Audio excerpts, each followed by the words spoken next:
Guys, it's Jimmy here. I'm with Brad. What we're going to be covering is setting up an online fitness business. Really, really important coming into December, right? For all the gym owners, boot camp owners, having an online option is a smart move. But also overall, I think running an online fitness business is an incredibly smart move because of a couple of reasons we'll dive into in a moment. Brad, mate, what's your kind of experience with running and setting up an online business? Because you did it quite quickly in like a week, didn't you? Yeah. And like anyone, like in COVID, we had to adapt quickly. So obviously having a facility in Perth, we were kind of behind everything in the eastern states, right? So luckily, we could sort of have a bit of foresight what was coming. So we knew we had to transition very quickly, not to launch a new business, but how we could keep our current clients training so we could keep essentially getting paid. And that's exactly what we're going to be going through during this episode, because the same is going to happen as we roll into December, where we're going to have people looking to suspend or go away on holidays. So how can we not only keep them training and keep the results happening, but how can we make sure that we keep our debits live across that time? But I think the biggest thing is make sure we're getting the clients the results still. And that's how we had to adapt so quickly. Yeah, and I think like a lot of the fitness business owners, when they adapted through the lockdowns and stuff like that, they set up a really substandard online product with those funky workouts with trainers doing push-ups and squats and stuff. And I'm sorry for anyone who's running those. I just think they absolutely suck. It's so bad. Like you're competing against like Peloton and Chris Hemsworth apps, you're just going to get smoked. So I definitely don't think that's a good way, which a lot of people did. But what we're going to cover is setting up an online business a proper way. Brad did his in a week. We were able to set up my wife. So we just got like a basic program started in about 24 to 48 hours. But some of the big benefits is you're able to train anyone anywhere in the world, which is absolutely massive. So if you set it up correctly, you're going to set it up initially just to look after your current members, but then be able to train anyone anywhere in the world is pretty cool. Have you had any international clients or anything like that, Brad? It's funny because with with Andrew Tate being who he is, what color is your baby? What color is your Bugatti? I actually trained a lady who owned a Bugatti dealership in America. Oh, you told me that. So very, very lovely lady. And so we essentially, when we launched our online business, we started it to look after our current clients, but the people I was working with at the time suggested I actually go and launch it into America because you can do different things with Facebook ads. So I actually launched my program initially for women in the US, and that's how we grew our online business through COVID. Yeah. And I think just being able to train anywhere in the world, especially if you're doing organic marketing. And of course, we won't cover paid ads too much at the moment. So it's an initial setup. But it just gives you so many options. And one of the big upsides as well is the massively high profit margins. I think Trent, so Trent's pulling in 25 a month, and is he profiting 22? Is that right? It's a crazy money. I think he runs at about 97.5% profit from memory. He's like, he has himself a laptop and a VA, and his Trainerize. That's it. And then obviously the big one, guys, is it'll help limit the suspensions, which is going to happen. And it's like a logical thing for people, right? Like I live in Sydney, so my gym around here, and then I usually go to Tamworth in the country during Christmas. So obviously I'm going to suspend for 2 weeks. And Brad, do you travel anywhere for Chrissy, or do you kind of hang around Perth mainly? Yeah, I kind of hang around Perth mainly because that's where my family is. But I think the biggest reason that there is so many suspensions through Christmas is because people don't know what to do. It's like, oh, I'm not coming to the club. You don't offer anything. I'll just suspend. And a lot of gym owners just roll over and they're like, oh, well, yeah, I have nothing to offer you while you're away. So I guess I'll just suspend you for the time. So this is why, like, my big belief is that if you can create some sort of training program that can keep people doing the bare minimum. And again, through Christmas, it's not about getting clients amazing results. Okay. It's about minimizing the damage because, statistically, we know people gain 3 to 5 kilos over Christmas. Now, a lot of that's water and carb intake and all that sort of stuff, but it also has a mental effect on their headspace in regards to the results they've been getting. So if we can keep clients moving and training and somewhat conscious of what they're putting in their mouth through that season, it means they're going to kick off the new year in a lot better framework than where they were if they didn't. 100%, 100%. And, you know, with a lot of the cancels it's like literally a logical decision. If you don't have an option for them, they're of course are going to suspend or potentially cancel.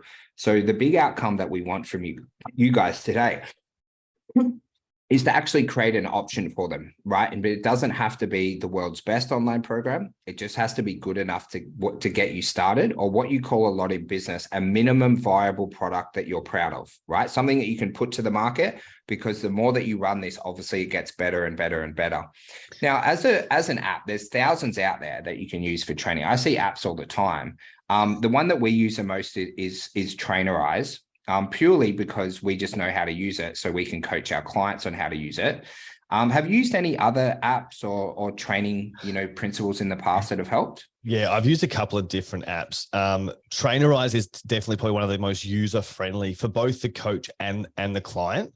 I like Trainerize. And also TrueCoach, very similar in regards to capabilities. Again, for me, it's all about, what can I use efficiently to get the message across to my client? What's going to be easy for my client to use? Because again, if you make things too complicated, it's another barrier to stop them from doing it when they could be out having beers with their friends, or they could be out doing something else. And I think, you nailed it. So what's the minimum viable product? Again, through Christmas especially, people are probably going to be a bit more chaotic with their lives because they're visiting family and they're on holiday. So how can you make really effective 30 to 45-minute workouts with someone that has essentially no equipment, depending on where they're going, and someone that has access to a training facility, again, depending on where they're going, and having these options. So again, it doesn't have to be the world's most complicated workout. It just needs something that's going to keep them moving and get them somewhat of a baseline result.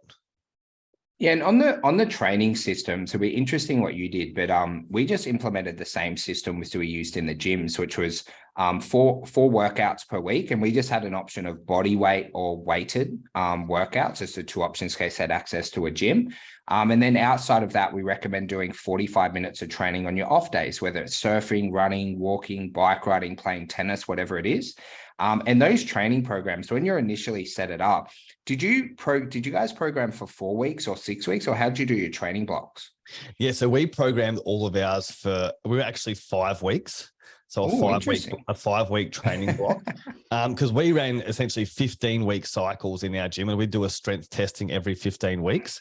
So that's how we ran it. So again, the first week people are kind of finding their groove with it, and then it's like 4 weeks of training. So we would obviously change rep ranges and change working volume and things. So the first week was kind of gauging where they were at from their previous program, getting the weights right, and then we could, progressively overload them from there with a solid 4-week training block. Yeah, so we did 4-week training blocks that worked well for us. And guys, as direct as this sounds, if you don't know how to write a 5-week block or a 4-week block, you probably shouldn't be listening to this episode, and you probably should learn how to become a personal trainer first. Like, I absolutely hate it when people come, they join the inner circle about how do I get leads and sales? And the next question is, how do I program for a client? And I'm like, I think the industry's got so messed up in that way, Brad, where people think about starting a business before becoming a good personal trainer. So that's a bit of a personal vibe. Do you have the same feeling? It's just embarrassing. It's kind of the downside of the industry that we're in, right? The barrier to entry is so low. And anyone that's been around for some time now realizes that the current certification that you can get essentially is like, this is how you write a very basic program, which is fine, but only train people that you essentially are competent to work with. And this is why I always say, you don't need to have a nutrition degree to speak to someone who has how to eat more protein. But you also, if you want to speak to people about how to write a fully detailed nutrition plan, you need to have that nutrition degree. So work with the people that you can get results with the education that you have. Yeah. So whatever, if you do 4-week blocks, 5-week blocks, 6-week blocks, you want to have your own training methodology.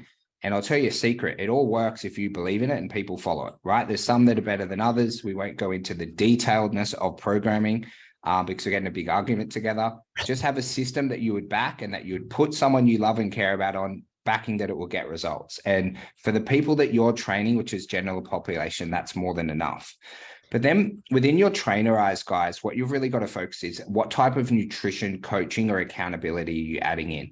And again, there's a lot of different ways to do this, but the biggest difference that I found between running an online business and a face-to-face business is actually the communication and accountability. There's actually a lot more accountability in an online program than there is in a bricks and mortar facility, because after sometimes in bricks and mortar, the accountability would kind of, fall through a little bit, but it's very systemized in an online business, which I love. And Brad, in your online businesses and things that you've seen, how do you kind of keep clients accountable in an online environment, especially using an app like Trainerize, where you can only like message and send videos and things like that? Yeah, so messages are super easy. So putting some time again as a coach in your diary each week just to reach out to those clients. And again, it's about compliance, making it simple enough. Again, the program that gets the best compliance gets the best results. First and foremost, whether it's training, nutrition, business, anything, if you can get the person compliant the most, they're going to get the best results. So for me, it's what if they're not uploading their nutrition, for example, if they're using their macro calculator, just sending them a message. Hey, Jimmy, notice you didn't log your food yesterday. Is everything all good? So a way to obviously track whatever way you're holding them accountable, and then a simple way to make contact. So obviously through your training apps, you can message. You might prefer just to message on Facebook or text message. It's up to you. A lot of the apps now, you can do it directly inside the app. It's really easy. And just, you can have, again, text message templates if you like. But the thing is, if they don't reply to those messages, this is where it gets more important. Like if they don't reply in the app, what's your next step? Yeah. Because if people are away and they're out of cell reception, or their Wi-Fi may be down, like, are you text messaging them? Are you Facebooking them? What else are you doing to layer in the accountability? Yeah, 100%. And guys, as like a simple flow, what we did is a message on Tuesday and also on Friday within the app. And then we also had like a weekly check-in where they'll get little Loom videos and things all within the app. So again, it doesn't have to be perfect at the start. You've just got to make sure that you're keeping your clients accountable. And then when you start to troubleshoot things like, oh my God, Jimmy didn't reply to my message on Tuesday and Friday, right? That's where you can text message, potentially call, maybe send a message on social media. You got to start to like think outside the box because usually people fall off online programs from lack of engagement, e.g. they're not using it. And of course, in accountability, you're going to be checking that they're doing their workouts, maybe a little bit of video feedback on any of their lifts and a few particulars like that. But essentially, guys, the more that you care and the more that you pay attention to your clients, the better results that you will get in an online business, but especially a face-to-face location as well. And mate, just finally piecing this together is, when you set up your online business, you had a couple of coaches. And when we set up our one with my wife, we had a coach. How did a coach really benefit you when you were initially setting up your online business rather than doing it alone? I think for me, because the coaches were like in the position I was, the coaches were doing the coaching. So they have the relationship with the clients generally. But they're also writing the programs for the rest of the training facility. So the brick and mortar, they were writing the program. So it was very similar programming we're using for our online clients, just, regress for body weight based on equipment, or if it was in the gym, we might have tailored it depending on what they had. But it also freed me up to oversee everything. Because we launched our business again during difficult times. So through COVID and then also through Christmas. So I was focused on the overall health of the business. So making sure online was doing well and the team was supported, making sure the marketing was going well and the sales team was supported, making sure that the brick and mortar was doing well and the team there was supported. And I didn't want anything to slip through the cracks. Now, if I didn't have the team that was there, I would obviously looked after it myself, but I would have made sure I blocked out time in my calendar to look after those clients. Because one thing that we've noticed with the people that do come on and want to launch online businesses, because these people aren't in your face, sometimes they can slip through the cracks. because Yeah. generally if someone's in your face every day in the facility, you remember them, you remember their face, you see them in class, they're a lot more engaged. You can tend to let the people that are online slip through the cracks a little bit. So I think the biggest thing for us was by me giving a dedicated coach that responsibility, we made sure no one slipped through the cracks, because that was their whole responsibility, where I knew if I tried to manage it, things may have slipped through. But what did you guys do over in your business, Jimmy? Well, we just leveraged through the coaches we had because our full-time staff members. And, by the time that, we set this up I was so far beyond training at that stage. I hadn't been a coach in about 2 years, right? So it's funny now, is like, I've forgotten even the most basic fundamentals of, a lot of things. I'd brush up on it really quickly, but we just gave it to our coaches because they were better at coaching than what the owners were at the stage, because that's what they do every day. They wake up, they think about getting results, about keeping their clients accountable, and it was all a part of their role. So it was just an easier way for us to do it, rather than restudying programming and nutrition again, just because I'd stopped it like 2 years earlier. Yeah. And what are some things that your team sort of noticed, Jimmy, in regards to, I suppose, the compliance around the training and nutrition? What are some things, I suppose, or indicators that your team looked for, do you think, for people that were starting to get a bit disengaged, which it can happen in the online space? Yeah, so there was always a couple of trends of like people marking off their workouts like really, really religiously, and then it would kind of die off of, not completing their workouts within Trader Eyes, not tracking their weights and things like that. But one of the things as well that we found was people would ask for a lot of feedback at the initial part of a program on certain lifts, and then that would kind of die off. But generally, it was just a client communication went from like a lot, like all within reason. And then it kind of like just filtered down really quickly to sometimes nothing. They went a bit hot and cold. So we were just always kind of tracking those communication habits between us reaching out. But a really good sign in a coaching relationship is actually the client reaching out to you for feedback or questions. And that's usually when, I'm not sure if it's the same, it went from really hot, like communicating a lot, to like just dying, and there not being much at times. So we're just kind of looking at that communication cadence mostly. Yeah, and I think that's the thing, it's noticing the trends of what's happening. So if you notice the messages are coming from, 2 to 3 times a week to once a week to nothing, it's a lot of times because it's online, they'll just send a text message. Oh, Jimmy didn't reply to my text. I texted him Thursday, he didn't reply to my text. It's like, well, if this person was in your brick and mortar, what would you be doing?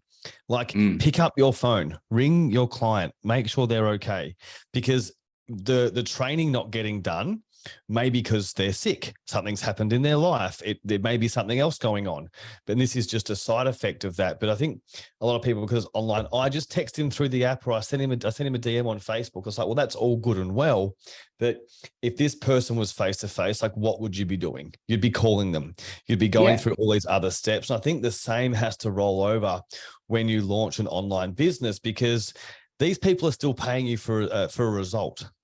They're not paying you for a text message. They're paying you for a result. And if they're not doing the program, they're not going to get the result. 100%. And look, guys, with your online business, if you are unsure or anything like that, we do highly recommend working with our friend Dylan Fowler, who's an absolute expert in this. He's coached hundreds of people to set up and scale their online business, where he can help navigate you through the next month to set up your programs and do all the basics. But the big message we want to get across is it would be amazing. Imagine if you had 100 online clients paying you $59 a week or more. You're earning an extra $250K a year in revenue with maybe a few expenses with coaches and things like that. It's an amazing way to make money. It's an amazing way to help anyone anywhere in the world. And regardless of what month it is, it'll limit your suspensions and also the cancellations within your bricks and mortar or bootcamp facility, to help your business help more people, so that you can earn more money and more so just get people amazing results. So would highly recommend reaching out to Dylan for sure. Yeah, and I think that's the big one. Even if you don't want to go and launch an online business, like you don't want to have a whole separate business, you should still have a platform that you can use in your brick and mortar to limit suspensions when people go away. Because whether we like it or not, people go on holiday, people have trips and things planned. So I think we should have at least an option to minimize suspensions and keep getting clients results. Yeah, and that'll be the training we run for you guys next week on actually the systems and the processes, what to say, what forms to have to limit your suspension. So make sure you guys tune in next week. And of course, any questions, feel free to reach out to us anytime. You guys have the best day. Bye-bye.